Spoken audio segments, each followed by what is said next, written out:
Guys, I have a super confusing part 2 to yesterday's adoption case, the birth father side.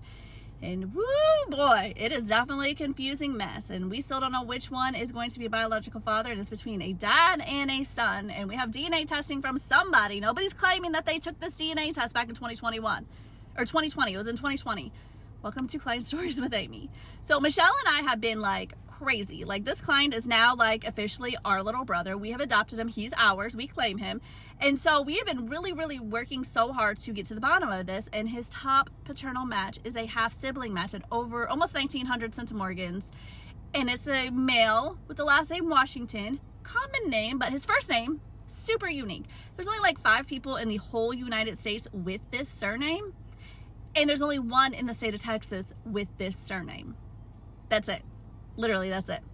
So I had talked to this gentleman back in the end of July when I was in Dallas, and he's like, no ma'am, I'm sorry, I can't help you. I never took a DNA test, not that I'm aware of, but I wish you luck, yada, yada, yada. Super sweet, super kind about the whole thing. I was like, great, have a great rest of your day. And we kept on trucking. Michelle had figured out that this Washington is the son of this Washington, and we have DNA matches to that father Washington's siblings. 2 of his siblings lines have tested their descendants, and they're a match. So we have the right family line. We have the right DNA match Washington. We have the right one. And so we're sitting here stewing on it. Maybe somebody DNA tested his son. Maybe mama or somebody DNA tested the son and he didn't know because his name matches. Maybe he took the test in 2020 while maybe he was in college, but maybe he was just busy. I don't know. Somebody took this DNA test, attached it to this gentleman. The DNA fits with the other 2 lines of descendants that DNA tested for this to be right. And like I said, there's only 1 gentleman with this exact name in the whole entire state of Texas. So here's our conundrum. Did he take the test and he's not telling us the truth? I don't think so. I don't think so, but something weird is going on.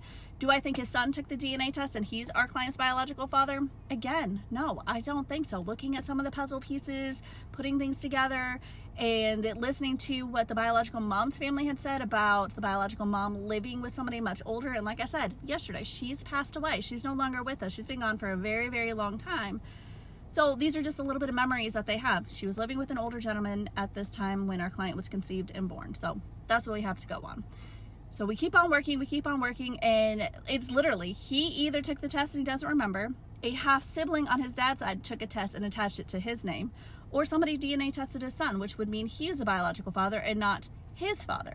So that's the conundrum we're in. We're between 2 generations of men that could possibly technically be 50-50 the biological father, but I do suspect that unique name Washington, his dad is a biological father with those puzzle pieces, and he passed away in 2022, so he's not even here to DNA test.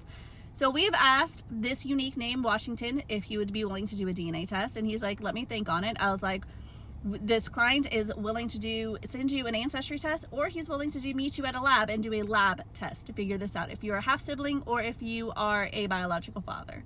And he's like, I just need to sit and think on this. And this guy's in the medical field. He's in the medical field, so he's very medically intelligent, so he gets it. And he did give me medical information for the family line, which I was super thankful for. But yeah, super confusing case. We're between 2 generations of the biological father, and we don't know which one it is until he tests. Hopefully he tests. He's super kind. He's super nice. He's just confused by the whole thing and doesn't understand any of it, which I get. Like, who did a DNA test under his name if he really didn't do it? Like, who did that? They even through lines, you can see who attached that kid, and is literally attached to him in that tree. Like, it pulls it up in through lines and matches what I have in the tree. I don't know. So it's a waiting game, but that's it. Don't forget to hit like, follow, and share, and I will see you guys later. Bye guys.